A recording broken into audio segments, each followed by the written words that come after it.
Hello, my name is Peter Parfit. Welcome to the New Brit Workshop and this workshop notes video. Now, since the last one, which wasn't so very long ago, I've had quite a few questions about various bits of kit. I'm just going to cover a couple of them now. Now, before we get going, please let me remind you about getting plans. In order for me to get plans to you, I need your email address. But YouTube no longer have a private messaging service.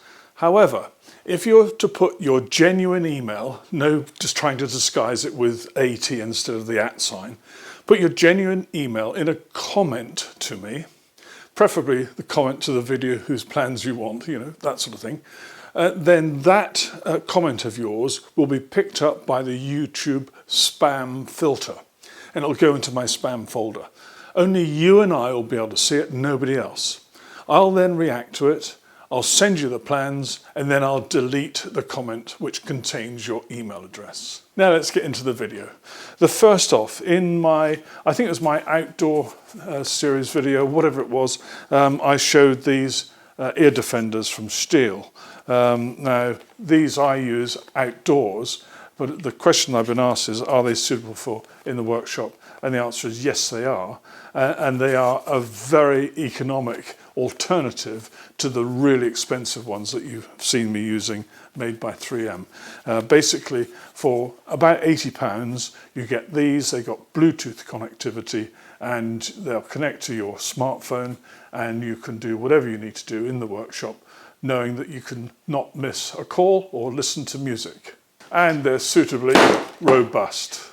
And behind me, you can see my CNC cabinet, which again I've had a lot of questions about. Unfortunately, I don't have the plans for this, so please don't ask me.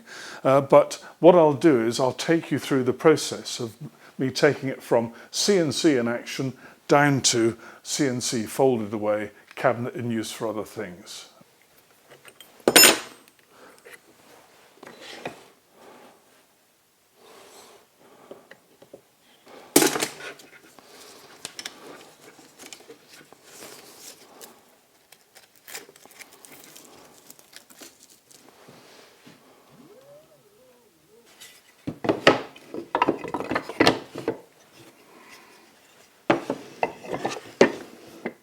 Now it'll become obvious in a minute why I've got this little arrangement of these bits and pieces. And basically this stops the gantry from moving forwards and backwards and also stops the turret here from moving left to right. So those are screwed in place. Now my next stage is to get the spindle all the way down. You can see this recess, which is for the collet. And the trick is to get this just right.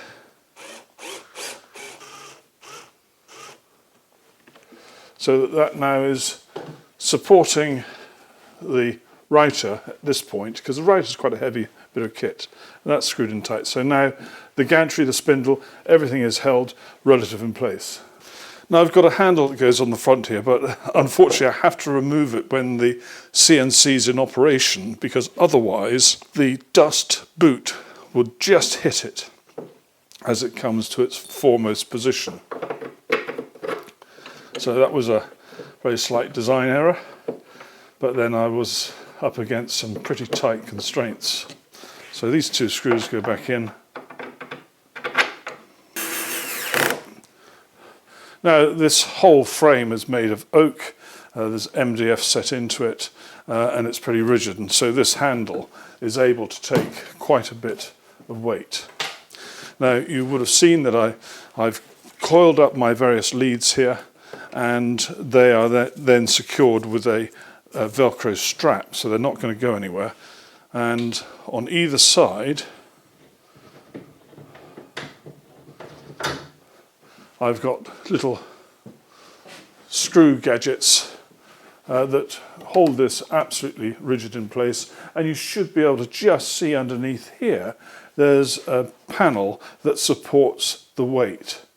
And this panel will be released in a minute, and we'll then be using that to close off the front of the cabinet. I'll just take this other screw away.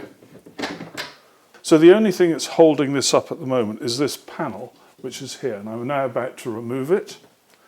I lift up.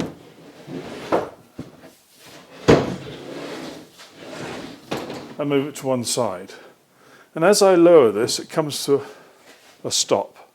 And I've got some little spring catches that pop out as a safety measure, but that's not something that I would ever risk leaving this for any length of time, resting on those, but as a safety measure so that at this stage I can concentrate on getting that panel removed. That side, spring release.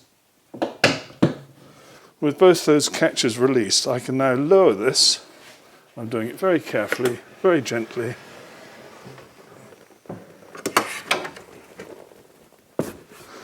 And there that is in that vertical position. And the gantry is all quite safe because of those precautions I made earlier. Now, I hope you can now see this piece of wood.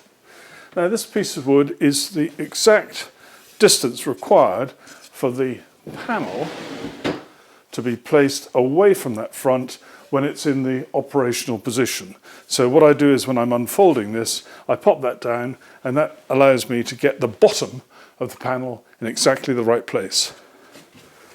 So I'm putting that away there.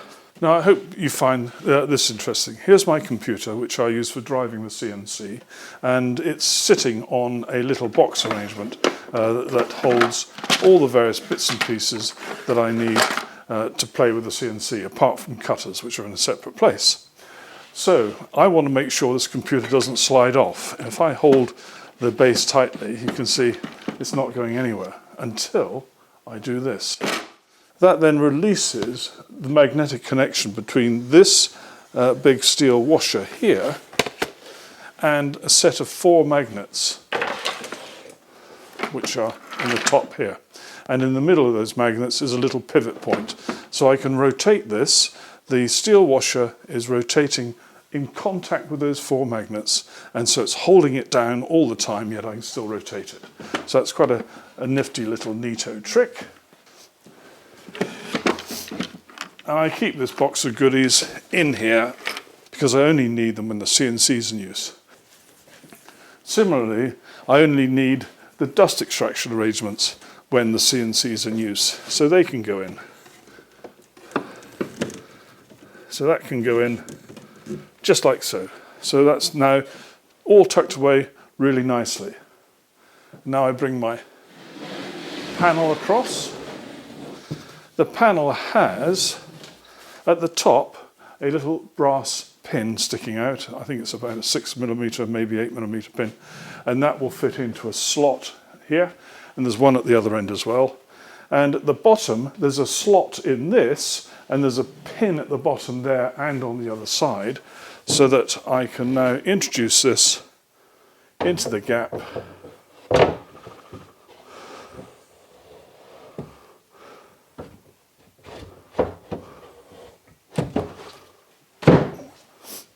There it is, introduced into that gap, and now you can see that panel's held tight and it's not going to go anywhere. And then the final thing I have to do is to take these 2 supports which stop the lid from falling forward, put one there, and then lower the lid. And that's it, that's the CNC tucked up. Now, I do not have any plans for this. I built this on the fly in a bit of a hurry when we knew we were moving house into a smaller workshop. And so there are no plans whatsoever. I cannot produce any. All you can do is look at the pictures of this, and if you wish to make one, have a go. I wish you the best of luck.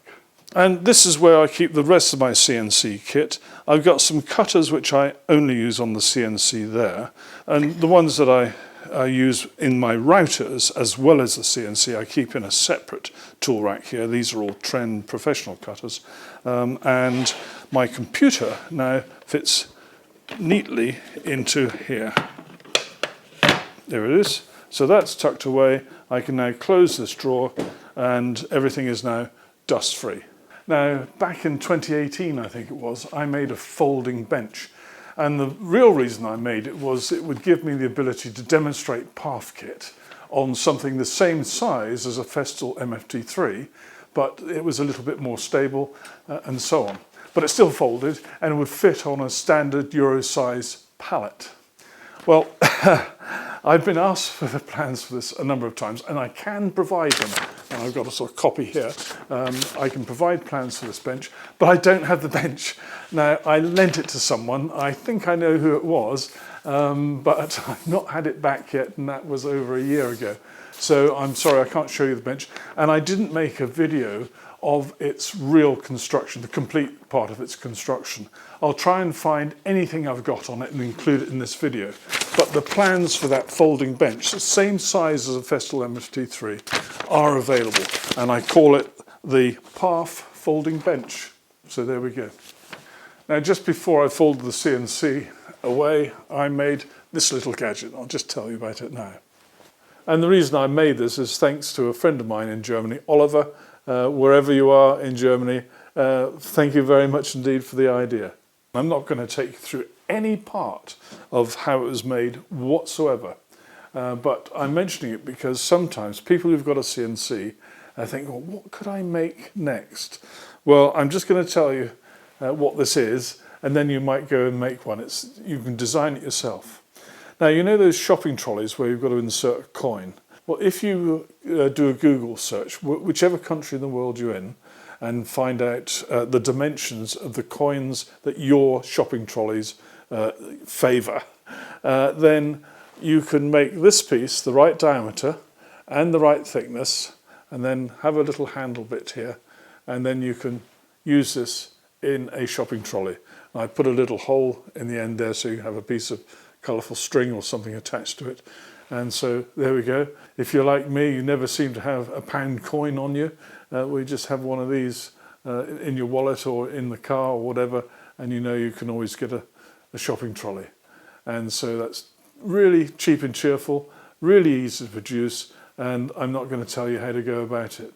Well, that's just about it, apart from one thing. I was asked recently whether this Veritas jointer fence would fit other Veritas planes, other than I've got the Veritas low angle jack plane, which it fits perfectly, and it also fits the Veritas low angle smoothing plane. Now, those are the only two Veritas planes I've got, so it fits both of those. So that's it for this workshop notes video. Now, I am planning a video about my favourite tools in the workshop, those that I use the most. I'll try and keep that to a fairly short video, but it's the tools I use the most. I've been asked a lot about some of the routers and sanders and things like that, so I'm going to go through that. My leaf blower video that I thought I'd be doing this year is delayed really until I've got some leaves next year because they've virtually all gone away. But I will make a video about the unpacking and then setting up, assembling my leaf blower in due course, and then eventually make the proper leaf blower video so that you know all about it. I'm afraid all those people who are asking me about looking at any of the new Festool kit, well, I haven't had a chance to see any. Nobody's invited me to make a video about any of them. So if you want to see anything, pester your Festool dealer or rep and say it's about time Parf produced a video about whatever it is. And so that's it for now. Many thanks for watching. Take care. Bye-bye.